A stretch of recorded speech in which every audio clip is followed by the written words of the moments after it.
e como se a morte fosse esse alívio para essa dor profunda de angústia que a pessoa sente, né? Então é um processo realmente muito, muito difícil,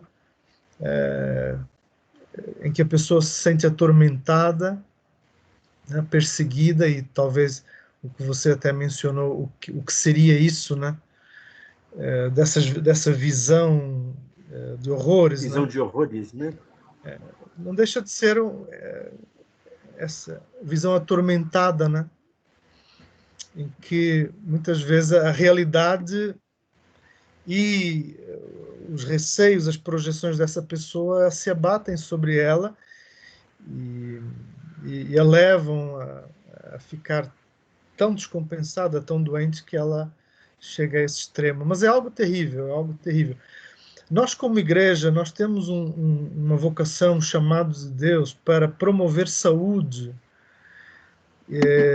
através dos relacionamentos. E Deus usa-nos como igreja, contribuindo para a sociedade, para uma cidade como São Paulo, que é uma cidade tão desequilibrada, tão enferma, né? De relacionamentos, porque os nossos grupos são convites a relacionamentos em que as pessoas elas podem falar, elas são escutadas, alguém vai apoiar se perceber que a pessoa está precisando de ajuda, né? Então, a maneira como a igreja tem elementos terapêuticos que são tão significativos como os pequenos grupos são, né? Grupos de oração, em que as pessoas elas partilham, elas falam das suas lutas, e tudo isso faz tão bem, né, para o ser humano, é tão importante. Mas, infelizmente, nós sempre teremos, né, casos tão difíceis e até inexplicáveis como esse, né? Mas isso é um desafio até para procurarmos, né, nessa rede que, no fundo, as relações na própria igreja, os pequenos grupos, a própria família identifica quando percebe que alguém não está bem, alguém está adoecendo emocionalmente, a pessoa está se excluindo, né? Está com um comportamento diferente, está muito negativa, e, e a maneira como alguém vai chegar junto, a pessoa vai poder ser encorajada a procurar aconselhamento, a procurar apoio junto de um pastor, junto de um líder, enfim. Mas é um desafio muito grande, é um desafio muito grande. Sim. Acho que num olhar de fora a gente enxerga a gente sabe que primeiro o que passa é uma batalha espiritual muito grande. Sim. Eu acho que começa daí, né? Porque a gente sabe que a luta não é contra a carne nem contra o sangue. E a pessoa, quando chega nesse limite, é que ela já foi tão atingida pelos dardos, onde ela já não consegue mais processar, né, o que é terreno, o que é psicológico, o que é espiritual. E para você, depois, como conselheiro e aconselhador, né, identificar isso, já pode ser tarde demais, porque ela já está tão desconexa já de tudo isso, né? E a gente sabe que o início foi um dardo inflamado. Então eu acho que a nossa grande batalha é inicialmente espiritual, né? Só que quando esse caso chega na nossa mão, já é algo que muito joelho às vezes resolve muito mais do que... Sem dúvida, sem dúvida. Por isso é que a relação terapêutica, por si só, ela é insuficiente. Ela pode ajudar, mas quando entra a dimensão espiritual, e a batalha espiritual tem a ver com esse que é, no fundo, essa que é a raiz, né, do equilíbrio do ser humano, aí só respostas espirituais podem produzir a transformação necessária. Mas vai haver muitas situações em que as pessoas elas Sim. rejeitam a graça de Deus, rejeitam os recursos espirituais, e tão comprometidas que elas estão, elas se entregam, né? Se Eu não entregam. vejo. Acho que até a gente mesmo, né, pastor? Acho que até a gente mesmo. Às vezes eu dou um exemplo de como era, por exemplo, na questão de saúde, por exemplo. Então, minha esposa, pela bênção de Deus, a gente tinha um convênio, ainda tem, né? Mas que agora existe uma coparticipação em que um lugar onde te dá um convênio com Einstein e Fleury, uma coparticipação acaba ficando muito cara, né? Então, mas a primeira coisa quando a gente fica doente é você abrir a sua carteira, tirar o cartãozinho e dar obrigado, Senhor, né? E não primeiro você, Senhor, me cura para eu não precisar usar.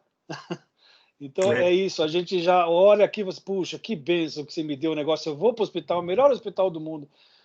Então há uma relação nossa de querer já ir para esse lado, a medicina. Então a gente tende a isso, né? Eu me vejo, eu estou falando por mim, né? Eu vivi por muito tempo lutando contra algumas coisas de medicina, exatamente por uma doença crônica, né? Aliás, várias, né? E que a gente percebe que se realmente você não está na mão de Deus, nem um cartãozinho, nem um Einstein, nem um Fleury vai adiantar. Nada muda. Nada muda. Eu estou sendo muito bem cuidado no SUS, mais ainda do que eu estava no Einstein. Então tem coisas E que com o mesmo médico, né? E com o mesmo médico. Isso aqui é mais incrível. Isso aí você vê como cuidado de Deus. Então a gente colocar na balança esses detalhes, por isso que eu olho, quando eu abro a carteira, você não tem mais a carteira. Eu não posso usar essa carteirinha super top, mega. Eu não tenho dinheiro para cobrir depois com a participação dela. Mas eu vou num outro lugar onde... Mas eu não sei se eu fui claro, né? A tendência nossa já é, puxa, que bênção que a gente tem, né, essa coisa na mão aqui, né? E esquece, puxa, que bênção que Deus me manteve vivo. É isso. Eu vejo também, pastor, Sim, sim, pode. uma visão assim. Eu partilho, desculpa, é um pensamento meu, né? Mas eu vejo uma visão equilibrada, porque eu percebo dois extremos, seja do ponto de vista do terapeuta ou do psicólogo ou do pastor, né? De um lado eu vejo um processo totalmente humanista, com Deus fora do processo. De outro extremo, um processo única e exclusivamente espiritual, em que a medicina, todos os hormônios, o lítio, a serotonina não tem efeito. Quer dizer, a depressão pode ser um fenômeno espiritual, mas não que seja unicamente espiritual, né? Então eu partilho de uma visão equilibrada das coisas. Pode ser um fenômeno físico, Certo. espiritual, os dois conjuntos, mas a gente sente uma batalha muito grande pelos extremos. Esse meio a gente não vê uma defesa tão grande por esse meio buscando esse equilíbrio, pastor. Mas é isso mesmo, Mantovani. Você tem a visão da tua igreja, a igreja do Batista do Morumbi. Eu Que é, imagino, pastor o ser Samuel. humano, ele é integral. O ser humano tem as dimensões física, espiritual e emocional, né? Esse equilíbrio, Biopsicossocial, né? pronto, esse equilíbrio, o relacional, esse é que faz, no fundo, a saúde acontecer, né? E nós cremos que Deus usa recursos que são recursos físicos, que podem vir da medicina, podem vir da terapia, e que, sem dúvida, contribuem para a saúde. Mas também acreditamos que o principal e primeiro problema do homem é espiritual. Então, precisamos trabalhar as coisas juntamente, né? Aquelas que formos usar como recursos que são da saúde precisam estar coerentes com aquilo que a Bíblia ensina. Esse é o crivo, né? Se submeter àquilo que é, no fundo, a teologia e a palavra de Deus. Esse é o ponto. Então, o que a medicina trabalha, no fundo, é o que Deus tem permitido ao homem desenvolver o conhecimento para a saúde. O que dos recursos emocionais na psicologia tem se desenvolvido, né? Muito desse conhecimento ele é útil, ele é válido. Ele existia antes da psicologia se separar como ciência aplicada, ele existia dentro do conhecimento e até lá atrás como teologia, o conhecimento da alma humana, das emoções humanas. Nós olhamos o livro de Salmos nas Escrituras e várias passagens da Bíblia, e o que nós temos são descrições e compreensões da dimensão terapêutica. E isso 3.000 anos atrás, né? Então não é uma coisa que a gente tem que olhar como brigando, né, com Então, Moleque Sotão vai para o inferno, né? conhecimento, né? Então o desafio é entender que nós somos muito complexos como pessoas. E uma depressão, ela não é só do desequilíbrio do lítio. Ele pode ter e tem várias causas, que incluem as feridas emocionais daquela pessoa, a perda, né? E aqui entra o processo. Não dá para espiritualizar todo o aconselhamento pondo tudo na conta do pecado, porque a perda de alguém não é propriamente uma situação que tem a ver com o pecado.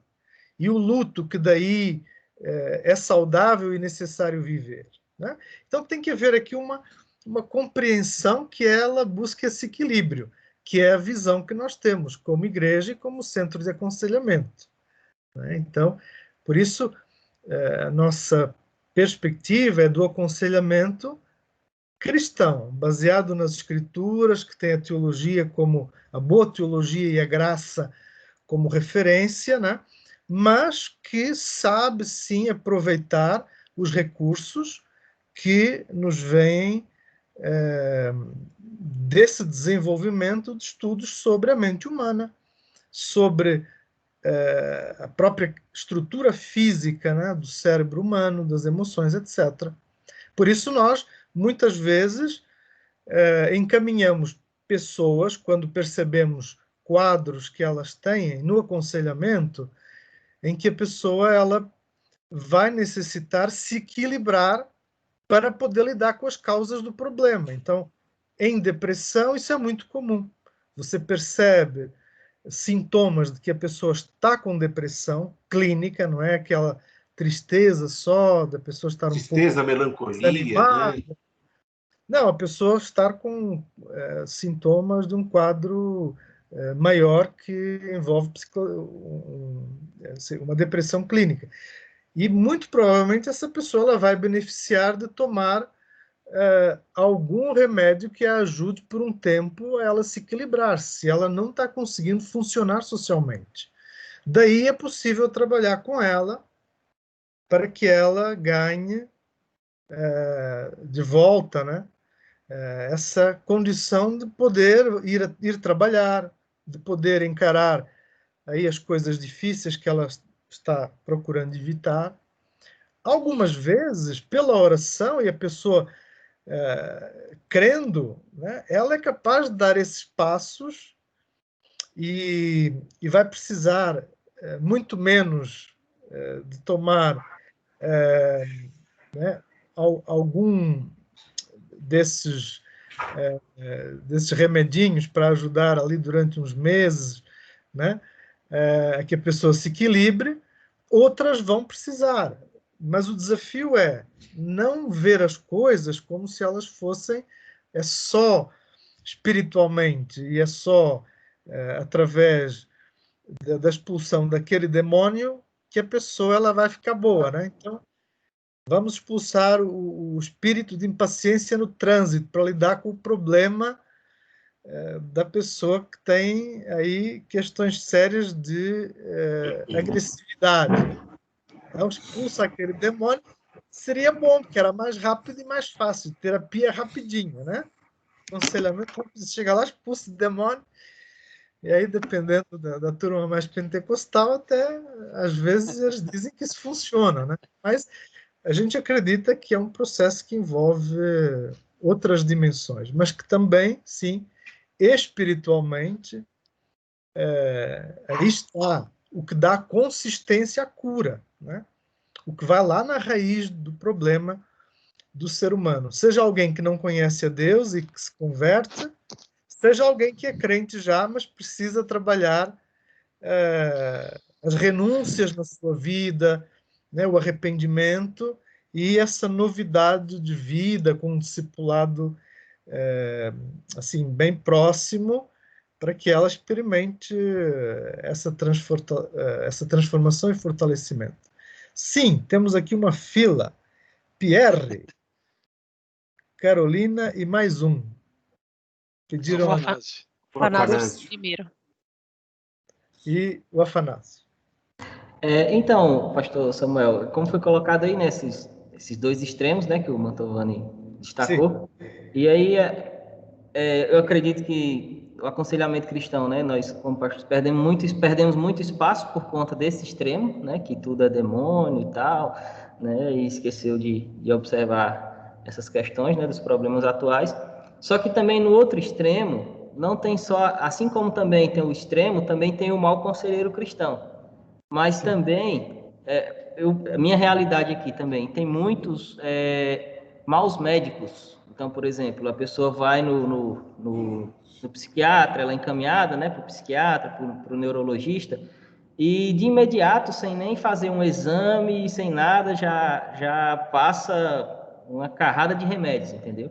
Então, por exemplo, eu acompanhei um rapaz aqui que ele estava transtornado, a mãe levou no neuro, e quando chegou lá, o médico simplesmente passou um remédio que na bula diz que depois de 15 dias tomando, isso de dependência química, ficar dependendo do remédio, e o médico passou para 60 dias, ou seja, para arrebentar mesmo a vida, né? Fora mais 7 remédios, 8 remédios.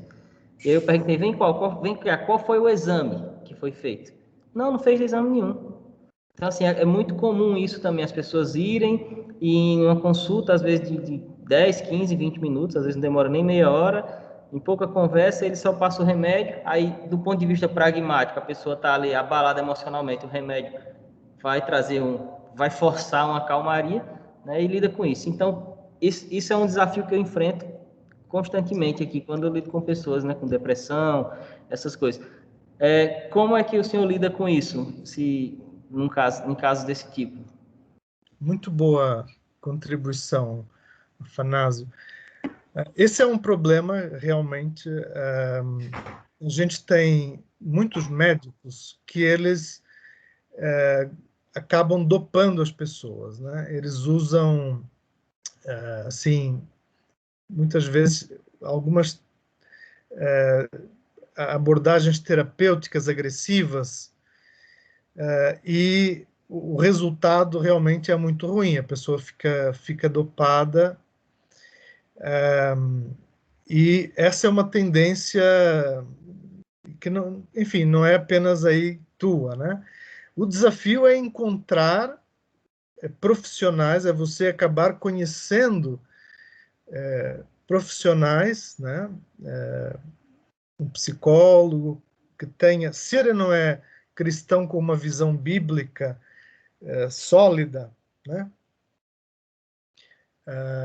E isso faz muita diferença, por exemplo, na questão do aconselhamento de casais. Se você manda um casal que está com problemas de casamento para um terapeuta secular, que não tem grande compromisso com a visão de família que nós temos como igreja, é dar os ingredientes para que esse casal acabe se separando. Porque a questão é a felicidade de cada um, né? Não é o amadurecimento dos dois, mas é a felicidade de cada um. No que diz respeito à depressão, por exemplo, ou questões que envolvam mesmo até transtornos psiquiátricos, eu sei que não é fácil, mas o desafio é tentar descobrir alguém que você possa ter mais confiança, né? Ou seja, um profissional que no passar os remédios, ele não é dessa linha de dopar as pessoas, né? E, em geral, a fama, ela se espalha, né? Hoje, a gente teve aí um processo nos anos 90 e 2000, da chamada geração Prozac, né? Então, o Prozac foi esse remédio que ele é amplamente usado para, no fundo, ajudar quem está com problemas aí de desequilíbrio, né, para depressões mais leves, etc. E o pessoal se sentia bem, então todo mundo começou a usar isso como se fosse bala, né? Chupando bala, então a geração Prozac. Você precisasse ou não precisasse, a turma ia tomando, e a gente tem aí, vive aí os remédios. E assim, na maior parte das vezes, quando o remédio ele é mal prescrito, o que ele vai fazer é deixar a pessoa no mesmo estágio em que ela se encontra, mas com um alívio. Ela vai sentir um pouco menos, né, a pressão, mas ela não evolui, porque, na verdade, pensando, por exemplo, em depressão clínica, é o processo terapêutico que envolve a fala e o trabalhar emocional, e aqui da alma, pensando na questão espiritual, é isso que vai levar a pessoa a experimentar depois as melhoras. Não é o remédio, que o remédio apenas atenua ali os efeitos mais duros. Então a gente tem uma geração inteira de pessoas que se acostumou à ideia da aspirina, que é aliviar um pouquinho ali o mal-estar, né? Então, estou me sentindo, tá doendo? Toma uma aspirina. Só que a aspirina não resolve o problema, né, da dor, porque a dor é um sintoma. Ela Então, não cura, né? exatamente. Então, na questão emocional, na questão do aconselhamento, é exatamente a mesma coisa. Sim. Em muitos casos, um aconselhamento bem conduzido vai ter muito melhores efeitos do que remédios que não são os remédios que são adequados, né? Há casos em que precisa se estabilizar porque a pessoa ela não consegue mais funcionar socialmente. Ela se trancou em casa, ela não consegue encarar a porta da saída, o trabalho, né? Então precisa ter esse suporte, né? Mas a gente não pode subestimar o poder da terapia da fala. E o aconselhamento é a terapia da fala, porque a pessoa ela organiza a sua dor e as suas ideias quando ela está conversando conosco, quando ela está sendo acolhida e quando ela expressa aquilo que está lá mais profundamente doendo para ela, né? E quando ela percebe os recursos que Deus tem para ela, e quando ela entende o valor dela e o que Cristo fez por ela, esse processo ligando emoções, relacionamentos que precisam ser restaurados muitas vezes, e a saúde, que também acaba por ser física, essa pessoa ela vai melhorar muitas vezes muito mais do que uma terapia mal conduzida, porque também tem isso. Então, o desafio é encontrar parceiros, digamos, que a gente pode indicar que são pessoas comprometidas com a palavra de Deus. Elas podem até não ser uma psicóloga, um psicólogo que tem esta visão integrada da boa teologia com a boa psicologia, mas que seja alguém que tem os valores cristãos e que vai defender a família, num caso, e vai defender os valores, como a questão da pessoa buscar ajuda espiritualmente, né? Então, é o selecionar dentro do possível. Olha, tem um psiquiatra que ele é um recurso e a gente sabe que ele é sério e não é de ficar dopando as pessoas, e se precisar dialogar com ele, ele está acessível, porque ele entende o papel do pastor como também um agente de saúde, porque isso é muito importante. Nós pastores, nós líderes, nós trabalhamos nessa rede que identifica as necessidades e que faz parte do acompanhamento dessas pessoas, além da própria família, quando existe a família, né? Que é essa primeira rede.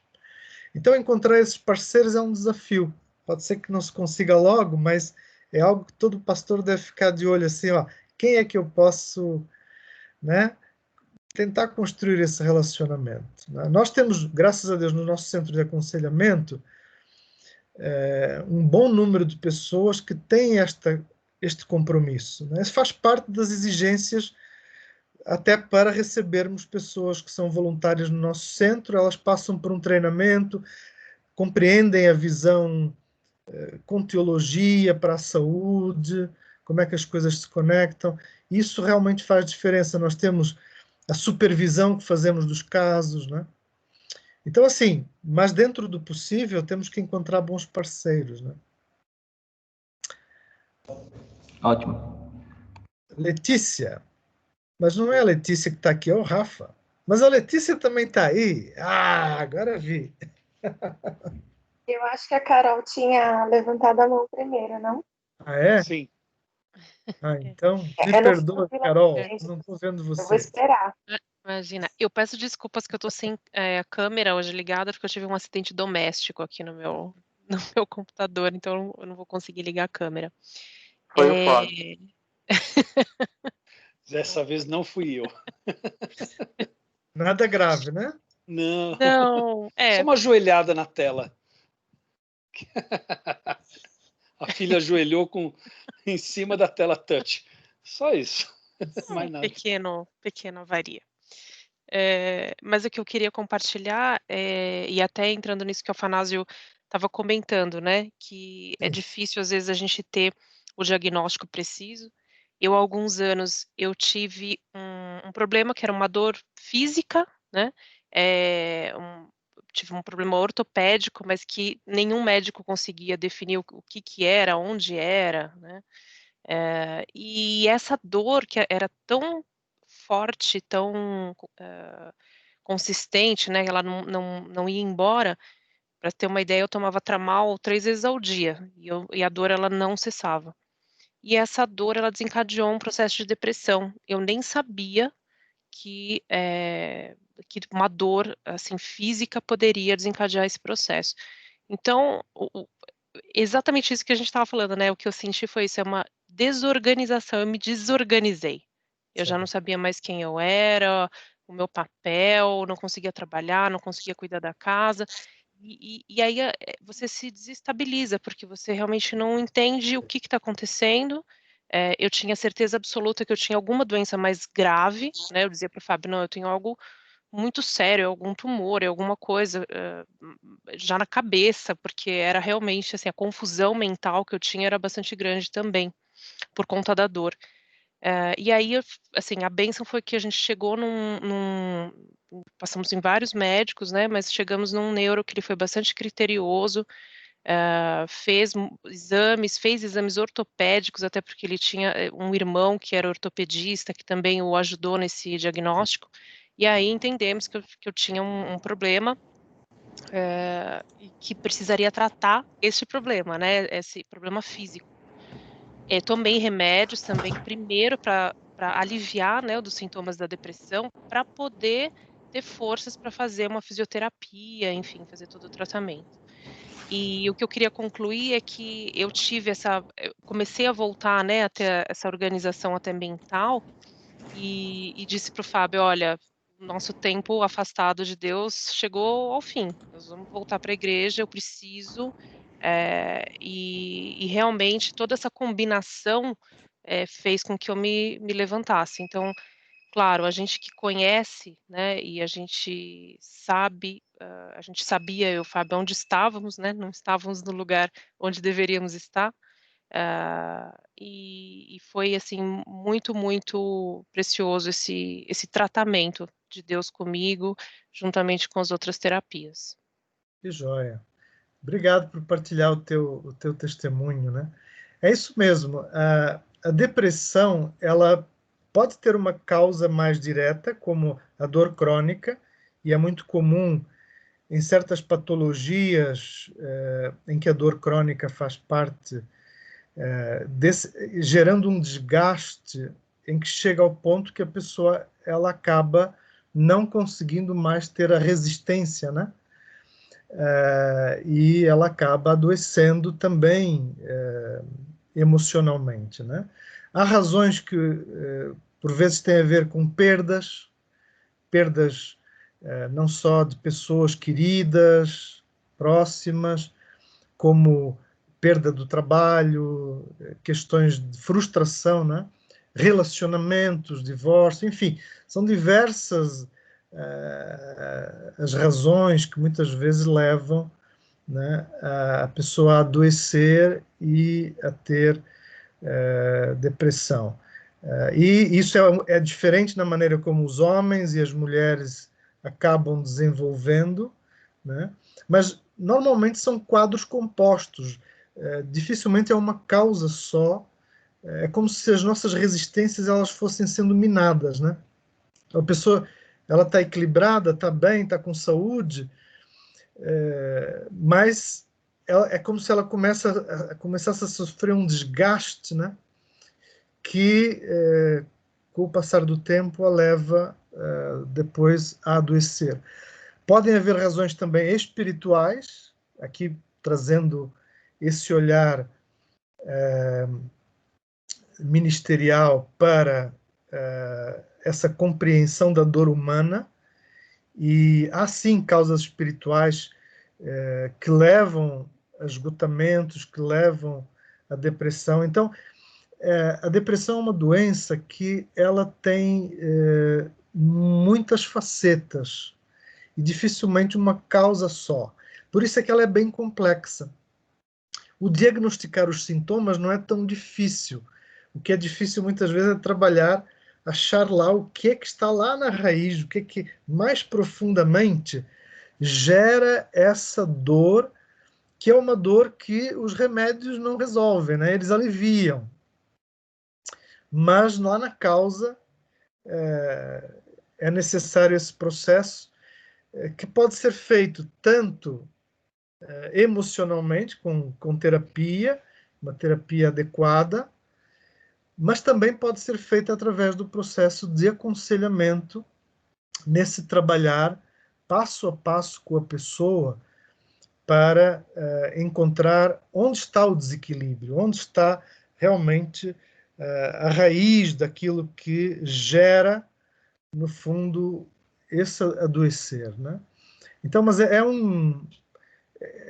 OMS chama a doença do século XXI, né? E hoje, em 5 anos, prevê-se que passe a ser a maior causa incapacitante, ultrapassando problemas cardíacos, para terem ideia de como a questão da depressão ela é uma doença realmente muito grave, muito séria. E nós, como igreja, temos realmente respostas e recursos que fazem diferença também nesse apoio que podemos dar e devemos dar realmente às pessoas que estão doentes, né?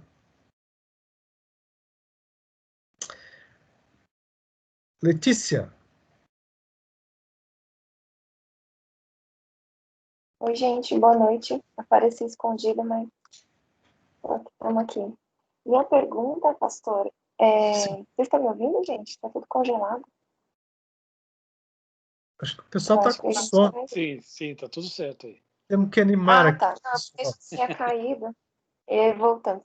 Então, minha pergunta é sobre o tempo de tratamento, não o tempo de cada sessão. Quanto tempo passar por terapia? Eu sei que não vai ter uma resposta fechada exata, mas assim, vamos supor, eu passei por um tratamento no final do ano passado, foi por um ponto específico na minha vida, que foram 8 sessões, né, que eu fiz lá na igreja, né, e eu tive um resultado muito positivo, e e não continuei. E eu achei que foi muito bom. Depois eu continuei com os conceitos na minha cabeça, né, do que tudo que a gente trabalhou nessas 8 sessões, e eu achei que foi muito bom assim. E eu já conversei com pessoas, inclusive casal do nosso pequeno grupo, que fica anos fazendo terapia e eu não consegui entender, né? Porque assim, eu cheguei a perguntar, quando você buscou a terapia, qual que era o problema? Ah, o problema foi X. E como você está em relação a isso? Já está ok. E a mulher fazia terapia com uma pessoa e o marido com outra. Ambos não eram cristãos. E aí a gente sentiu na conversa alguns conflitos. Mas, enfim, eu vi, assim, o quanto... e daí qual que foi a resposta? Ah, aqui tem outras coisas também que precisam ser trabalhadas. Então, o quanto começa meio que a aparecer outras coisas que precisam ser trabalhadas conforme o terapeuta vai conhecendo mais a pessoa e vice-versa, ou o quanto aquilo já virou uma dependência. Parece que você tem que estar passando com aquele terapeuta e aquilo fica anos, porque não sei se eu estou errada, mas assim, eu faço um paralelo com um outro tratamento. Vamos supor que eu tenha um problema dermatológico e aí eu preciso visitar esse médico com muita frequência até que o momento se resolva e depois eu preciso visitá-lo só para manutenção. Certo. E aí eu não preciso ficar anos, né, lá. Então, é em relação ao tempo, né? É uma boa pergunta. Nós temos limitações no nosso centro de aconselhamento quanto ao número de sessões que conseguimos oferecer. Tudo é gratuito, né? É ministério, mas para podermos atender um maior número também de pessoas, nós temos um limite de 8 a 12 encontros e que é designado por psicoterapia breve ou, se for em aconselhamento, seria um processo de aconselhamento também breve, né? Que normalmente o que conseguimos trabalhar é um foco, né? Então, qual é a questão que a pessoa realmente ela identificou como a área que ela precisa trabalhar, né? E nesse número de sessões, de encontros, você trabalha esse foco, embora possa até incluir algo derivado, né, dessa primeira queixa. E aqui há uma questão que é interessante, que o que as pessoas normalmente trazem como seu problema, na maior parte das vezes, não é a questão principal, né? É mais, às vezes, até um sintoma do problema e depois a pessoa vai perceber que são outras questões mais profundas, né? Mas então, esse é o modelo, né, psicoterapia breve, em que você trabalha um foco e depois avalia, né, se também entendeu que há necessidade de trabalhar outras áreas, né? Por que há terapias que são mais longas ou até processos de aconselhamento que são mais longos? Quando nós lidamos com áreas muito específicas, como abuso, por exemplo, com traumas que têm a ver com processos muito dolorosos que bloqueiam a pessoa e que têm a ver com experiências realmente bastante traumáticas,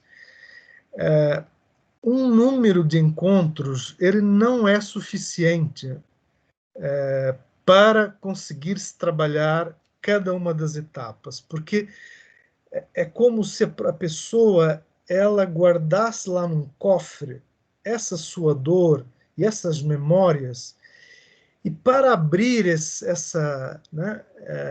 esse cofre, você às vezes precisa de bastante tempo, de confiança com a pessoa, de trabalhar, se for no aconselhamento, ajudá-la a perceber biblicamente que ela precisa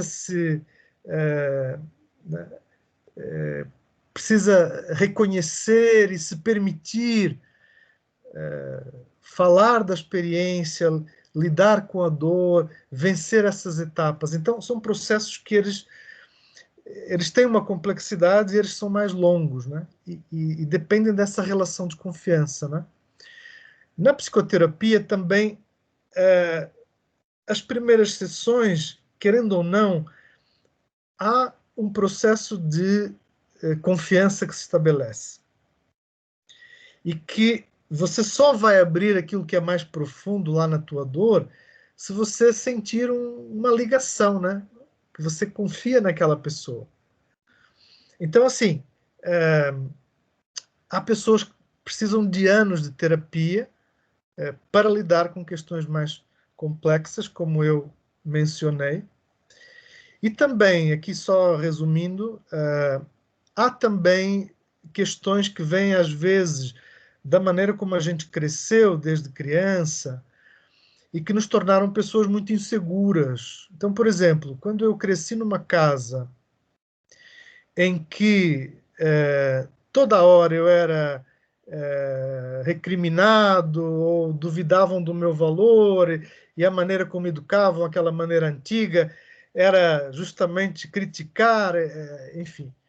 Isso muitas vezes dá lugar a uma insegurança, que é algo que torna-se quase como uma doença que limita a pessoa em tudo, na área profissional, nos relacionamentos. A pessoa vive com medo e insegura, não acredita no valor dela. Então, dependendo, né, até da estrutura que essa pessoa tem e do quanto ela está ali curtindo a sua dor, ela precisa de tempo, de passo a passo, para compreender o valor dela, para lidar com as memórias, para perdoar as pessoas, né, ou buscar reparação. Então, são processos que tomam tempo e que são, às vezes, aí processos realmente mais longos, né?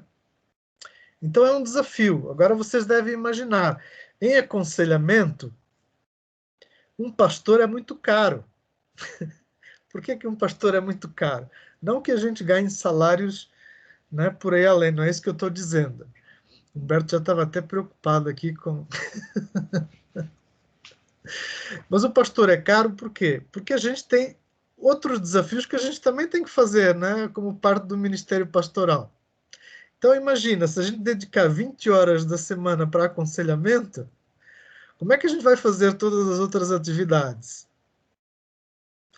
Então, assim, o ideal era que um ministério de aconselhamento fosse oferecido por todas as igrejas. Nos Estados Unidos, até por causa dos processos judiciais, a questão que todo mundo lá processa todo mundo, e a questão de assédio, etc., a esmagadora maioria das igrejas, elas desistiram do aconselhamento. Elas não têm aconselhamento. Elas mandam as pessoas para uns counselors, que é uma figura entre um psicólogo, que não é psicólogo, e um pastor, digamos. Então, é uma figura que só há nos Estados Unidos e que eles atendem profissionalmente, né? A pessoa paga e trabalha com os dois conteúdos. Mas isso é feito fora da igreja. Às vezes, fica na frente da porta da igreja. Então, eles encaminham para lá e a pessoa vai lá e é lá que ela é acompanhada. Por quê? Porque eles desistiram do Ministério do Aconselhamento. Mas o aconselhamento ele é fundamental na atividade pastoral, na vida da igreja. Ele deve ser feito não só pelo pastor, o pastor deve treinar pessoas, deve encorajar alguns que percebem que têm dons relacionados com compaixão, que têm sabedoria, que são pessoas maduras, para aconselhar juntamente com o pastor, né? Porque realmente este é um ministério muito, muito importante na vida da igreja. Porque sem aconselhamento, nós não estamos lidando verdadeiramente com a cura da alma, que é essa primeira designação dessa ação pastoral do cuidado. No púlpito, a gente prega para um grande grupo. No aconselhamento, eu tenho a oportunidade de pregar para uma pessoa, para duas pessoas, direcionando a palavra bíblica, a visão bíblica, face às necessidades, à crise que aquela pessoa está vivendo.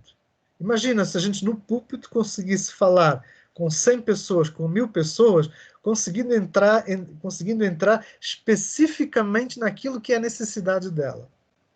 Né? A gente sabe que por misericórdia da obra do Espírito, por tabela, ali dos que estão ouvindo, de algumas formas a coisa chega, né? Mas imagina você conseguir falar especificamente ao coração a necessidade. É isso que o aconselhamento cristão proporciona. Essa oportunidade de nós pregarmos, de nós confrontarmos, de nós trazermos consolo. É um discipulado que envolve as emoções e a vida, que é feito na atividade do aconselhamento. Né? Então, por isso, é tão importante o aconselhamento. Por isso, a igreja ela nunca pode prescindir. E as igrejas americanas, elas têm gerado distorções muito sérias na família pela ausência do aconselhamento. Porque é cada um por si. Está lá o púlpito, o pessoal ouve a mensagem, mas não há essa interação, não há esse processo. Eles desistiram disso. E os resultados estão evidentes, né? Na forma como você empobrece, né? No fundo, a visão, o compromisso, a própria perspectiva da família. Né? Então, assim, voltando à tua pergunta, eu aqui aproveitei para reforçar algo que eu acho que é muito importante. Há processos que precisam ser mais longos. Se a pessoa ela ficou viciada na relação de ajuda e ela está ali patinando, mas acaba por gostar de sentir o foco, etc. Enfim, aí é uma distorção, como pode haver em tudo. Mas há pessoas que têm um ritmo mais lento mesmo. E a maneira como elas apreendem, absorvem, né, é mais devagar. E elas não conseguem dar passos, assim, dar pulos, né? Há algumas que são rapidinhos, já vão para a conclusão e já querem, né, resolver, etc. Mas também quando isso acontece, o processo não vai ser sólido, né? A pessoa vai pular para o fim, mas ela não passou por algumas etapas que são fundamentais, né? Então, por isso, há um tempo diferente, sim, e tem que ser o tempo de apoio adequado para cada necessidade. E, por vezes, começa com o pastor, e o pastor indica, e esse aconselhamento pode se tornar um discipulado, se é uma mulher com uma irmã madura, experiente, que vai fazer aí uma sequência aí de encontros e apoiar, se é um homem da mesma maneira, encaminhar para um homem, se percebe que há questões emocionais que são assim mais sérias, em que a pessoa ela beneficiaria muito de lidar com alguns desses traumas, então encaminhar para alguém de confiança, que é um terapeuta, e que vai trabalhar nessa perspectiva, é um recurso muito útil. Se a pessoa percebe que precisa de uma avaliação, da mesma forma, que psiquiatra pode ser um parceiro nesse processo de avaliação, né? Eu aqui queria aproveitar, Afanásio, até para comentar uma coisa. Este tempo da pandemia fez com que as consultas virtuais se tornassem a coisa mais normal. Então, isso significa que talvez você possa até usar recursos que não estão aí onde você está, mas que você pode até, né, via telemedicina, ter aí como ter, de repente, esse atendimento. Uma das áreas mais difíceis é ter um bom psiquiatra com uma visão cristã. É uma coisa raríssima, né? Nós temos 2 psiquiatras no nosso centro que são excelentes e que, pelo menos um deles, trabalha com telemedicina com um valor simbólico quando é recomendado por nós. Então, assim, é um recurso que a gente pode partilhar e aí você avalia, né, de poder aí usar. A pessoa, ela entra dentro... É muito simples, a pessoa entra dentro de uma agenda online, paga o valor da taxa, que é um valor que não é nada de especial, pensando em psiquiatria, e aí já fica com o agendamento, e aí no dia lá, combinado, no horário, entra e faz, então, esse processo. Está aí um recurso que também pode ser útil, assim também como a própria terapia, apesar de, para mim, fazer diferença, pelo menos as primeiras sessões, serem presenciais, ajudam nesse processo de ganhar confiança, né? Do vínculo, né? De criar o vínculo. Mas, não sendo possível, a distância também é um recurso aí que pode facilitar.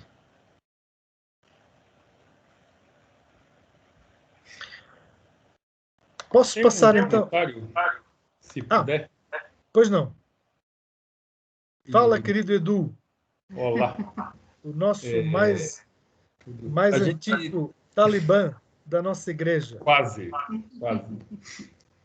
Quando eu cheguei na igreja, você já era um estudioso das escrituras. E não aprendo, eu sou desses mais lentos. Não, não. Você colocou aí. Mas como a expectativa de vida é longa, talvez eu aprenda um pouquinho ainda. Tenho esperança. A gente acompanhou a igreja à distância, a igreja do Edson Bispo lá de Fortaleza. E eu acho que a igreja da cidade, São José dos Campos, talvez tenha também. Curitiba participou.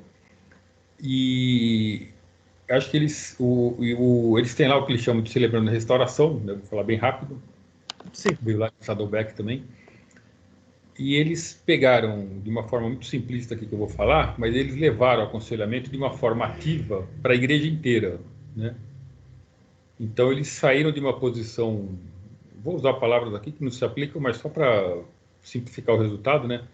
Mas de uma posição passiva, onde tem um grupo de conselheiros capacitados, reconhecidos pela igreja, para atender aqueles que os buscam, para uma posição ativa de levar o aconselhamento para todos, desde pré-adolescente até povo velhinho como eu, assim, né? Então todo mundo participa lá, é orientado, incentivado, empurrado a participar de um grupo de Celebrando a Restauração. E Celebrando a Restauração é tudo, né? Não é só as aparentes situações mais aparentes, né? De dependência química, alcoólica, Certo. coisas que são mais evidentes assim, mas tudo, né? Desde um camarada que enxerga que tem a vida tranquila e ele participa desse processo, desse treinamento, né? Um grupo que se reúne lá por 8, 10 meses e vai continuando, e ele enxerga que, puxa vida, ao longo da minha vida eu tive alguns comportamentos que estão relacionados a determinada situação que eu nem enxergava, né? Uhum. Que acho que vem de encontro que você colocou da importância do aconselhamento e o caminhar de que a depressão vai se tornar algo muito grande, maior ainda do que já é, né? E vai incomodar muita gente. Então eles tiveram essa sacada. A gente teve relatos deles, relatos da igreja do Rio Grande do Sul, que envolveram a igreja inteira e tiveram respostas fantásticas. É evidente que eles não contam as mazelas, só contam as coisas boas, né? Mas foi um negócio muito interessante a gente participou, eu e a Regina, nos últimos 2 anos. Certo. E a Regina melhorou bastante. E eu estou estava vendo que você não melhorou por esse comentário. Eu não. Mas foi um negócio Volta legal. lá para o primeiro princípio. Vou voltar para o primeiro passo. Eu tenho que sair da negação, né? Eu tenho que reconhecer que eu tenho um problema, né? À medida que eu reconhecer, aí eu consigo dar o segundo passo. Legal, eu gostei Mas é uma coisa interessante isso, né? De vocês. Eu não conheço tão em detalhe como é que tem sido aplicado em algumas das igrejas o programa Celebrando. Nós temos o Celebrando a Recuperação no Morumbi. Começou, inclusive, no Morumbi, o Celebrando na região sudeste. Eu acredito que é um bom programa, que traz boas contribuições, trabalha com a tecnologia da ajuda mútua, como acontece com o AA, o NA, são, então, grupos em que a partilha acaba por ser esse processo terapêutico em que a pessoa vai se tornando mais consciente dos seus desafios, das suas áreas em que precisa crescer, e com a ajuda dos passos que, na visão cristã, né, que é o que o Celebrando trabalha, acrescenta ali bons princípios bíblicos. Eu penso que é um bom recurso. Agora, eu sei que algumas igrejas tornaram obrigatório para a pessoa ser membro, passar pelo Celebrando. Eu tenho uma visão realmente um pouco diferente. Acho que o que a pessoa é obrigada a fazer, ela dificilmente ela vai ter o proveito, assim como o aconselhamento ou a terapia. Se alguém vem porque o outro mandou a pessoa, né, a pessoa não está pronta. Ninguém consegue aproveitar uma terapia que foi o marido ou a esposa que enviou a pessoa lá porque achava que precisava. Ou é o próprio que entende essa necessidade, que se prepara nesse sentido, ou é meio colateral. Agora, eu acredito que é um bom programa geral, mas ele não substitui nem o discipulado, nem o aconselhamento. Ele poderia ser profilático quando pensamos principalmente na abordagem que tem sido feita da Vida Machuca, Deus Cura, que é o material e os grupos pensados para adolescentes. Nós tivemos funcionando isso na nossa igreja durante um bom tempo. A Vida Machuca, Deus Cura, essa visão do Celebrando para adolescentes, e hoje eles têm também a abordagem para crianças. O grande desafio é que a compreensão, a consciência das nossas mazelas, das nossas dores, das nossas crises, dos nossos desequilíbrios, ela se dá normalmente mais tarde, não se dá nessas etapas da adolescência ou até da juventude. Acaba por ser mais quando nos tornamos adultos que nós conseguimos identificar boa parte dessas feridas emocionais que nos causam sofrimento, né? Ou que estão na origem, por exemplo, das dependências química, né? Ou codependências de relacionamentos, que é, no fundo, a tecnologia do Celebrando. Eu digo aqui tecnologia, assim, com muito respeito, é apenas uma maneira de falar sobre quais são os fundamentos, né? Então, eu acredito que é um bom programa e que ajuda muitas pessoas e que todo mundo beneficiaria de alguma forma, como vocês até mesmo disseram, em poder compreender, né?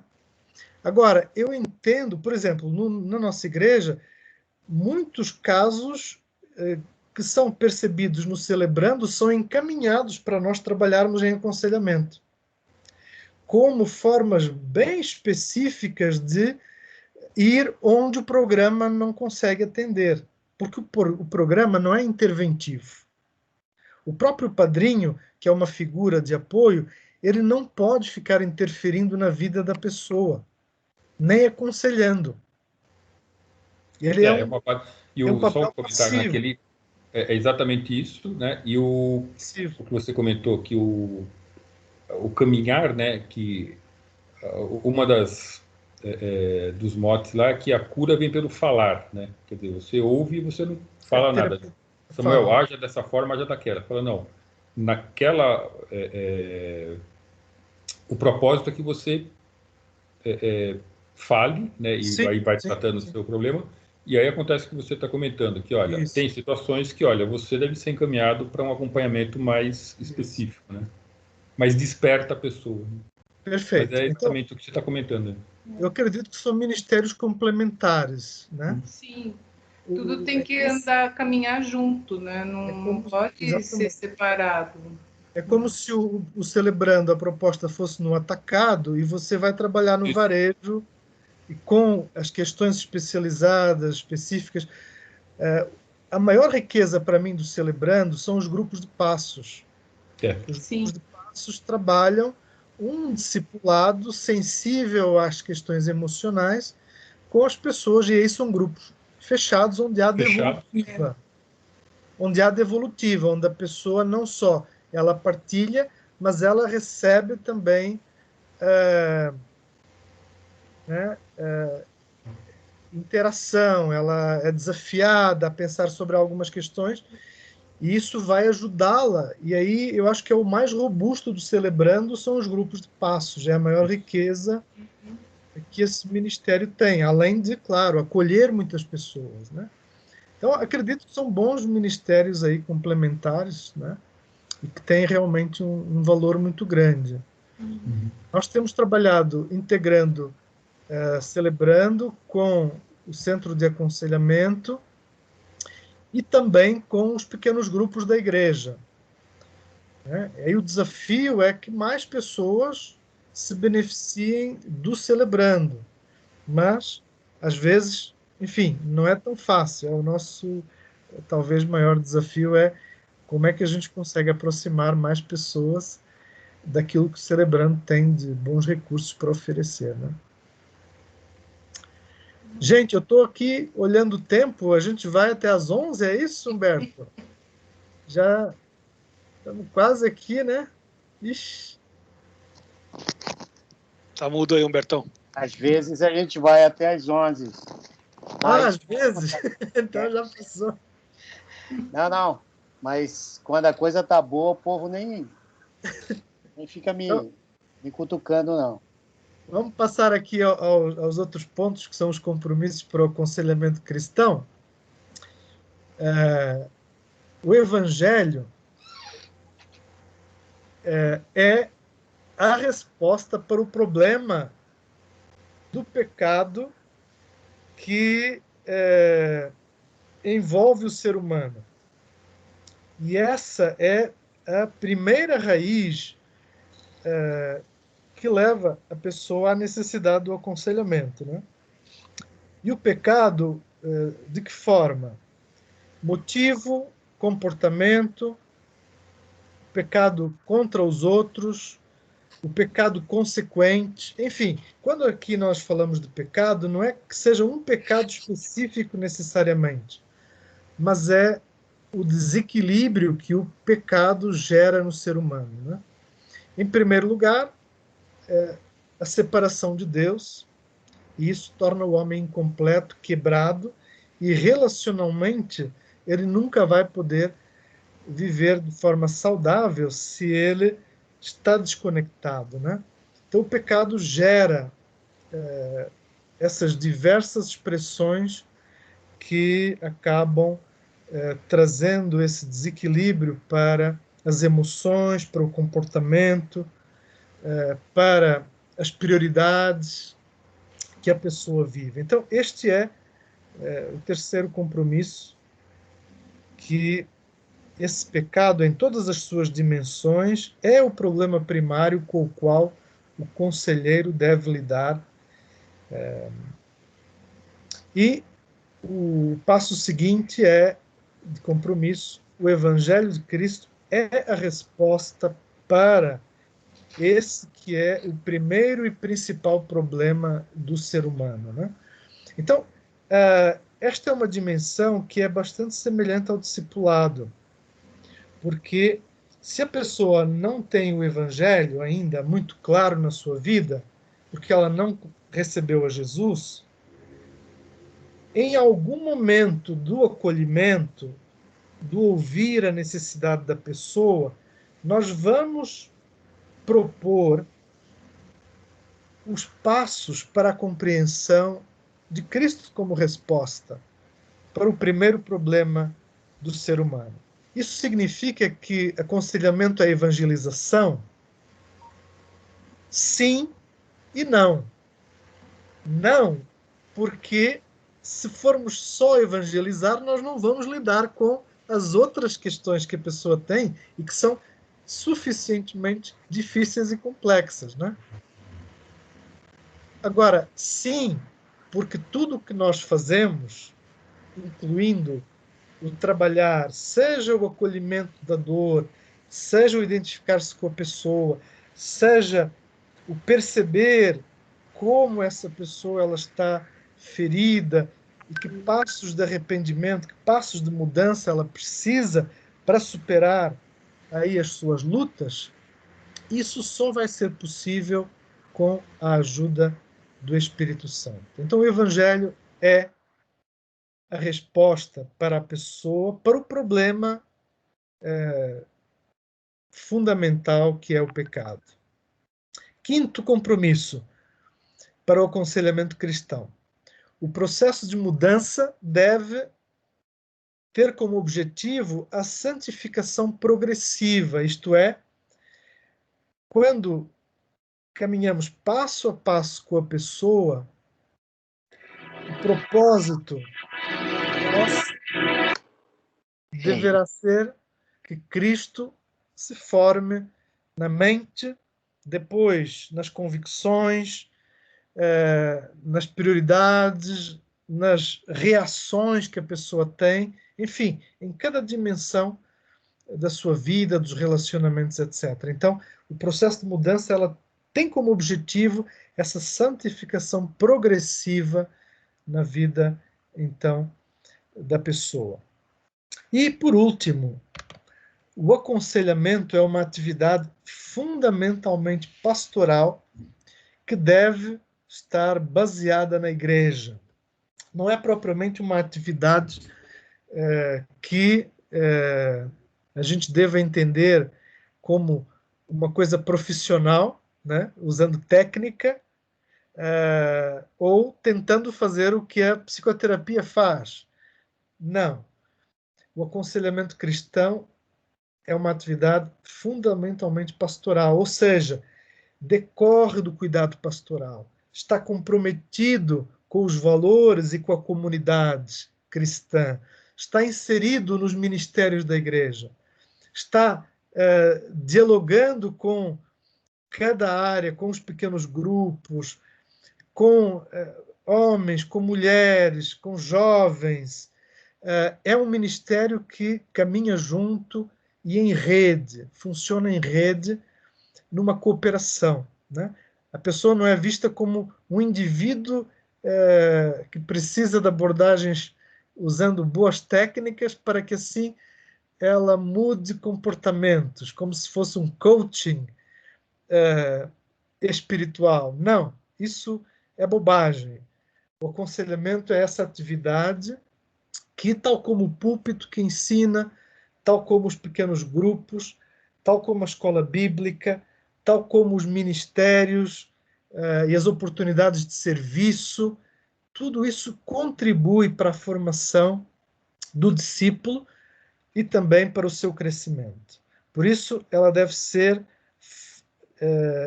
baseada na igreja e funcionar e acontecer como extensão do ministério da igreja. Tudo bem? Estão de acordo? Sim. Tudo bem. Nossa, que legal. Eu estou com pena porque eu só consegui trabalhar aqui muito assim a parte no fundo da introdução, né? Mas você tem outras datas na tua agenda aí que poderia voltar? Claro, claro. Então pode ficar tranquilo que vai voltar. Vai voltar. Combinar para a parte 2. Isso. Não, porque esse é um dos temas que, para mim, é tão importante em termos ministeriais, que todos vocês, né, que vão estar na frente de algum ministério, possam entender a importância da alma, né? A gente tem alguns tabus, que parece que toda depressão é coisa do diabo. Logicamente que não na nossa igreja, mas a gente vê em muitas igrejas por aí, e pastores, falando, né, que toda depressão vem de algum pecado. Né? Uma curiosidade, em alemão, quando a gente traduz o que quer dizer aconselhador, né, o conselheiro, é curador de almas. Exatamente. Isso aí.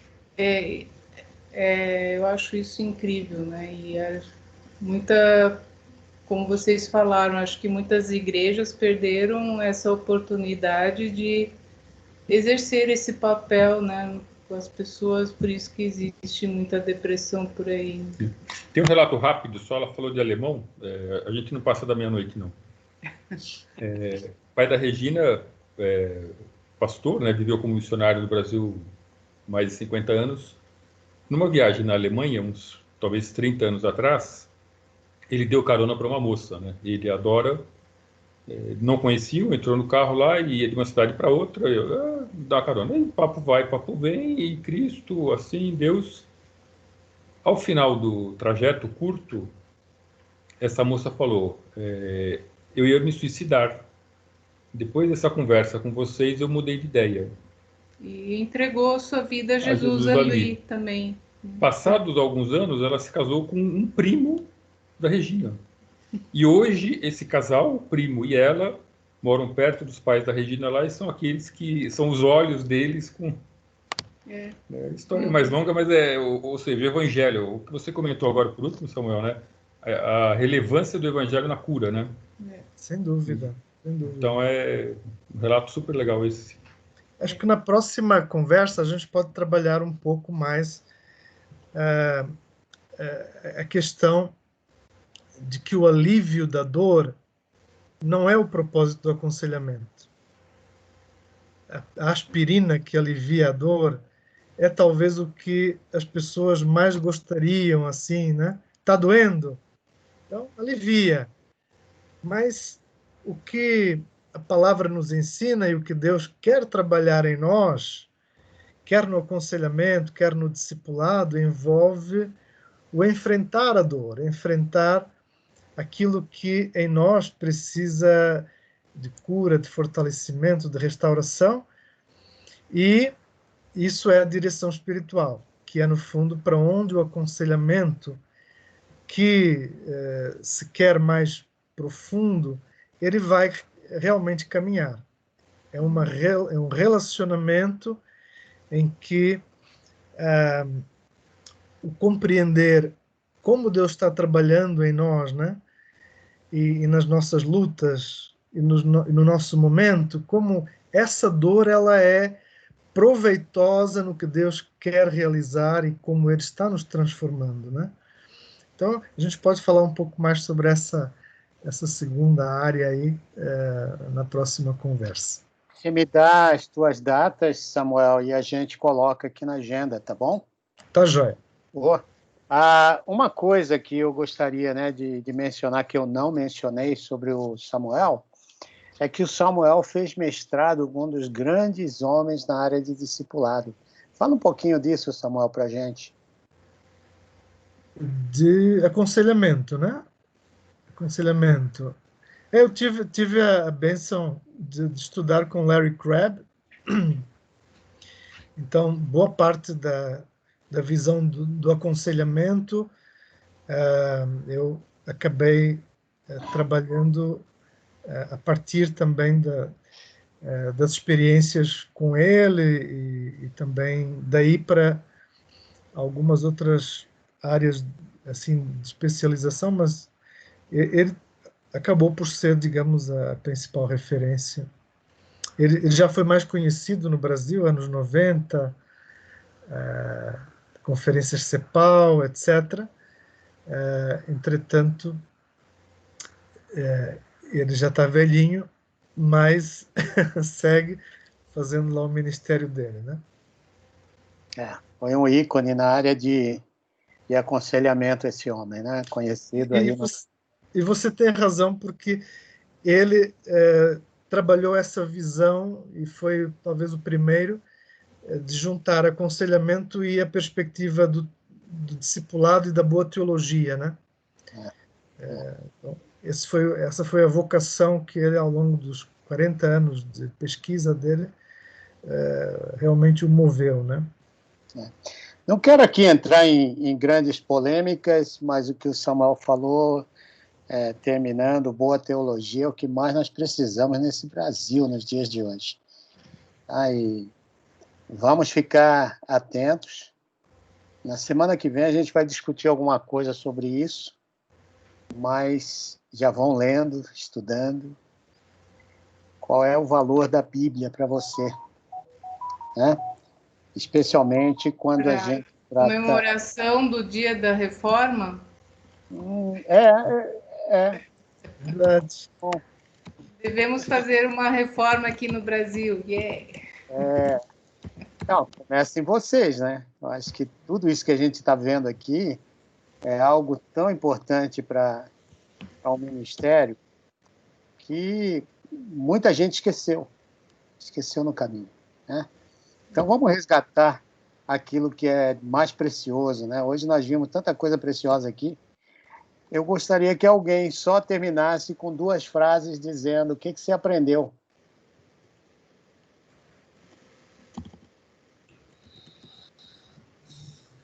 Não preciso ficar esperando muito, né? Acho que deve ter uma fila aí para falar.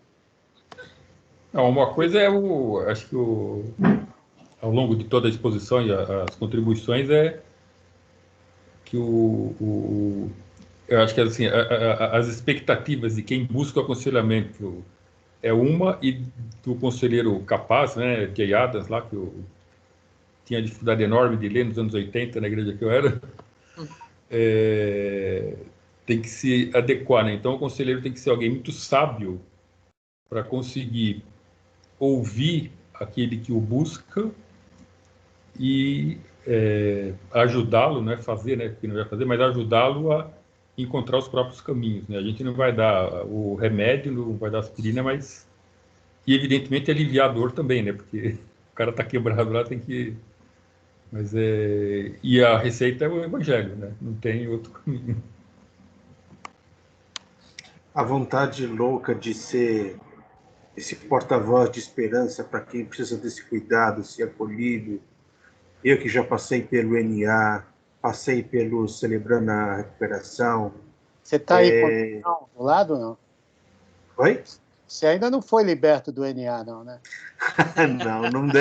não deram alforria para mim, não, pastor. Você acha?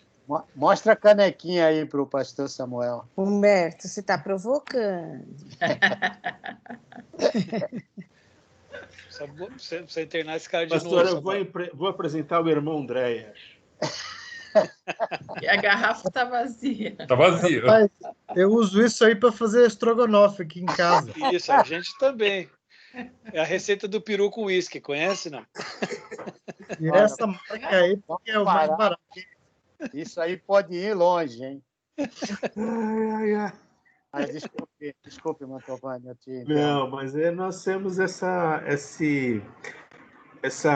eu tenho essa vontade de ser esse porta-voz da esperança para quem está passando por isso, porque quando a gente muda de lado é uma coisa muito boa, né? Então isso é um bálsamo para quando a gente lê a Bíblia, a gente vê como isso pode mudar a vida das pessoas e elas saírem desse mostrar como Jesus pode tirar desse cativeiro, né? Porque a pessoa que está assim, ela está no cativeiro e a gente mostrando Jesus, Jesus dá a chave para essa pessoa sair do cativeiro que ela se encontra. Amém. Eu queria destacar também, pastor, que como você começou falando de 2 Coríntios, né, consolar os outros com as consolações que nós recebemos de Deus, né? Porque muitas vezes a gente tem uma experiência boa, de sucesso, e se a gente não tomar cuidado, a gente vai falar da nossa experiência, né? Uhum. E também sem pressa de querer resolver o problema da pessoa é falar do evangelho, que é o único poder que tem para curar e transformar, né? Sim. A vida e a situação da pessoa. Sem dúvida. É isso aí. Pastor, então eu recomendaria que o senhor enviasse para a gente ficar preparado, pelo menos até às 11 horas, a nossa carta de exclusão da igreja, para a gente já está preparado, entendeu? Você tem que parar de andar com o Fábio. Você está tomando muito Johnny Walker. Vai sobrar para mim, cara. Eu tô quieto aqui, cara. Cara, melhor parar de andar com o Fábio. Vocês me amam, né? Fala a verdade. Faz muito tempo que não exclui ninguém, né? Então... Pega aí um bando aí. Tem 1, 2, 3, 4, 5, 6, 7. Vai ser uma beleza. O Paulo Guimarães, alguma coisa, Paulo? Você se esconde o tempo todo, meu? O Paulo tá quieto hoje, cara. O bichinho tá quietão. Tô aqui, tô só aprendendo. É sempre a mesma desculpa, cara. Você não tá aprendendo, né, Fábio? Não. Tô apanhando, é diferente. Sem o Mantovani não aprende nada. Nada. A gente só bebe. Sim. Também carregado de heresias, né? Paulo, alguma palavra boa? Aprender que em meio ao ministério, ao percurso da nossa jornada, a gente precisa ter todo o cuidado e equilíbrio, né, com o nosso próprio ser, que é para a gente não acabar falando besteira e muitas das vezes coisas que não deve. Porque às vezes a gente está lá na igreja ou em qualquer lugar que seja, aparece alguém com alguma necessidade e a gente quer ser o super-homem, a gente quer suprir essa necessidade, quer ajudar essa pessoa de qualquer das formas, mesmo muitas das vezes sem saber como agir.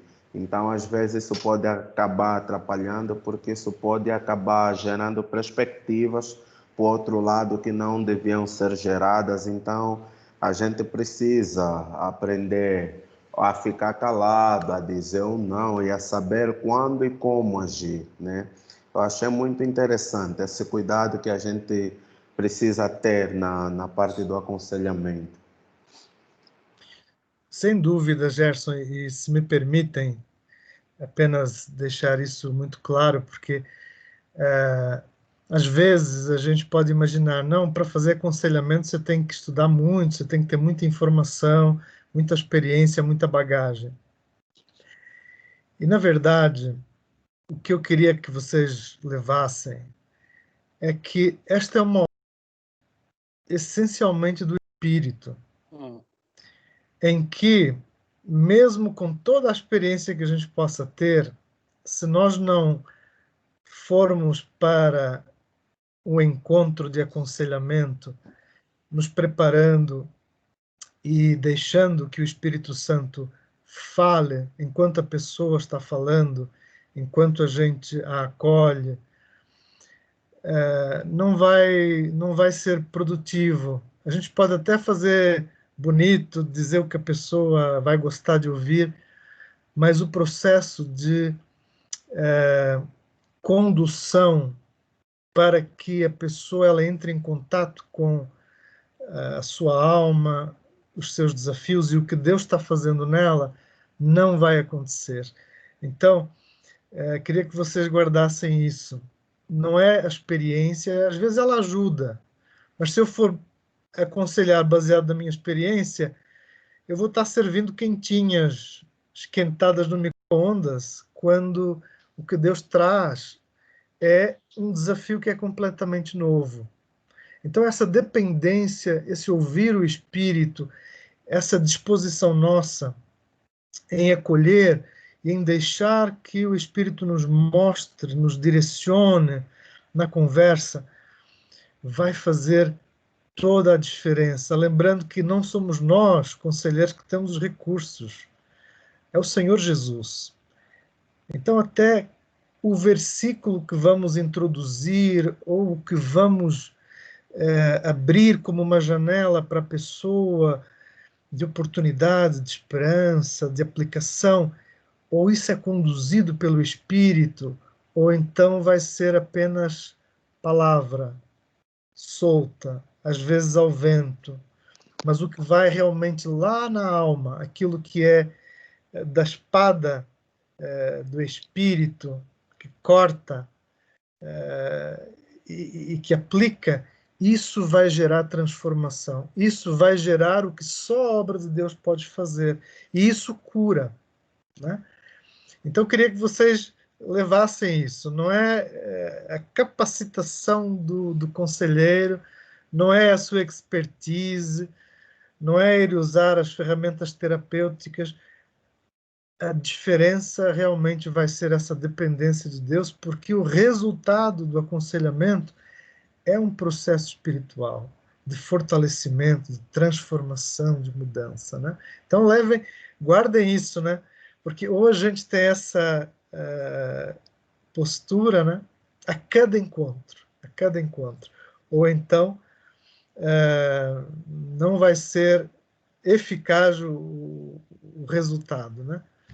O pastor, e nem sempre, desculpa, Humbertão, e nem sempre, né, você falou de experiência, né, tem casos que podem chegar na sua mão que você nunca viveu.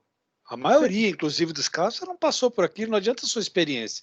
Sim. Você vai pegar, por exemplo, a vida de um drogado, se você não foi drogado, você não vai saber o que ele está falando, você sabe como você falou, tem aqueles pratinhos prontos que estão no micro-ondas que você vai servir, mas a vivência e a experiência é só nessa hora, muita dependência, temor e tremor do Espírito Santo para você poder saber o que falar numa hora dessa, porque Exatamente. você vai falar Jesus te ama e o cara vai olhar para tua cara e fala assim, cara, você não sabe o que eu estou passando para você falar o que você está falando. Então é isso aí.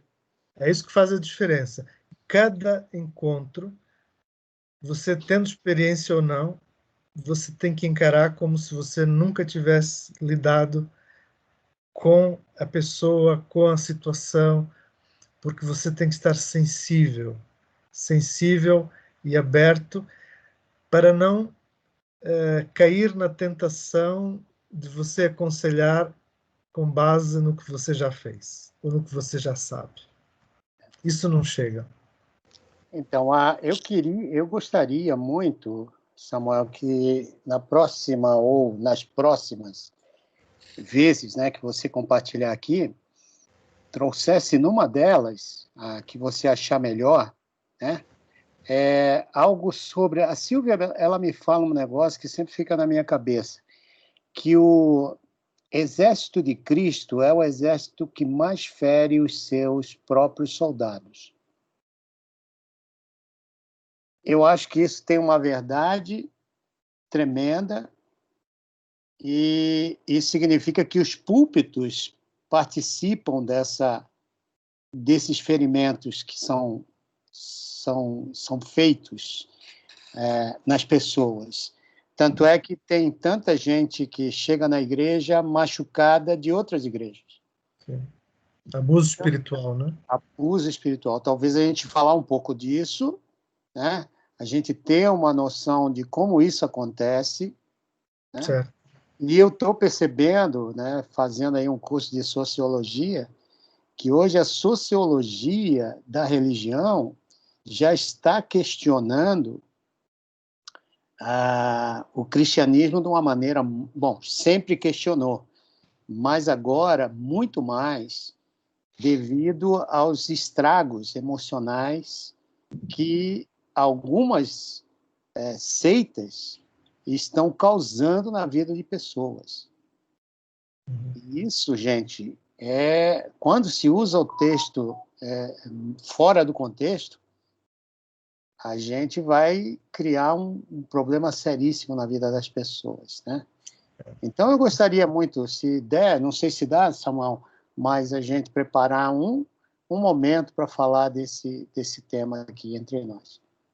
A religião sempre foi uma das maiores fábricas de neuroses e de doenças mentais. Então, esse é um desafio, né?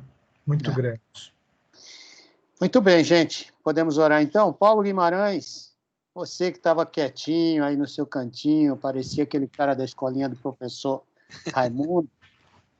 Ora para nós. Ó, imensurável guru, mestre. Pegando no pé do Paulo, hein, Paulo? Você vê, ele pega no meu pé, mas não faz mal, não. É que eu te amo muito, Paulo. Eu sei disso. Pai Santo querido, nós queremos te agradecer, Senhor, te louvar sempre, Deus. Obrigado, Senhor, por este tempo precioso aqui, Senhor, onde a gente pôde aprender tanto, ou pelo menos começar a aprender, Senhor, um pouco sobre o que é o aconselhamento cristão. Senhor, de tudo isso, ficou essa fala final Samuel, do pastor Samuel, Senhor, que sem a atuação do Teu Santo Espírito em nossas vidas, em nosso meio, nós não vamos ser capazes de aconselhar ninguém, de fazer nada, Deus. Dá-nos essa capacidade de reconhecer, Senhor, nossa dependência de Ti, Senhor, porque às vezes, por muitas vezes, a gente acha que nós sabemos ou que nós estamos mais certos do que os outros, Pai. Então, eu te peço, Senhor, atua em nós, Senhor, que a gente nunca deixe de ouvir a Tua palavra, Senhor, a Tua voz, Deus. Te agradeço pela vida do Samuel, Senhor, que se dedica tanto e se dispôs a vir aqui esse tempo, ficar aqui conosco, Senhor, nos ensinando. Te agradeço por este grupo que está se empenhando em conhecer mais de Ti, Senhor, em aprender e lidar com as dificuldades do dia a dia aqui, Senhor, do ministério. Obrigado pela vida do Humberto também, Senhor, que tem essa disposição de estar conosco todas as quintas-feiras, Pai.